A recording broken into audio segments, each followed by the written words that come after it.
Thank you, Mr. Speaker, sir. Mr. Speaker, I rise to update Parliament on the recent diarrheal disease outbreak at the Balevuto medical area and the Mba Health subdivision, sir. So the Ministry of Health team in the Western Division, in particular Mba, Command Center and Mba Subdivisional Outbreak Response Team have been tracking the reported outbreak of diarrheal illness in the Balevuto medical area.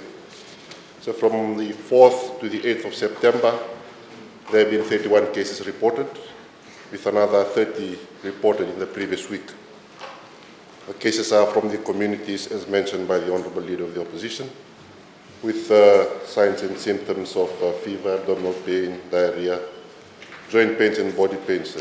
So far, 12 cases have required admission to hospital, with a relatively short hospital stay of 2 to 3 days, where they responded well to antibiotics, recovered and have been discharged back to their homes. It has been noted that the young and the elderly populations are mostly likely to develop severe illness requiring hospitalization. So initial laboratory investigations for the patients conducted at the Lautauka-Haspen laboratory indicate that the illness is likely caused by bacteria, specifically Shigella bacteria. And the ministry is still awaiting confirmatory results on the specific bacteria.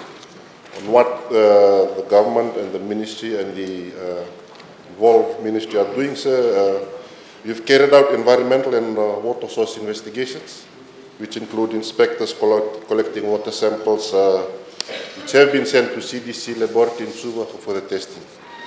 The results of the water test results show that Water Authority of Fiji supplied water from the taps of the household sample is free of bacterial contaminants.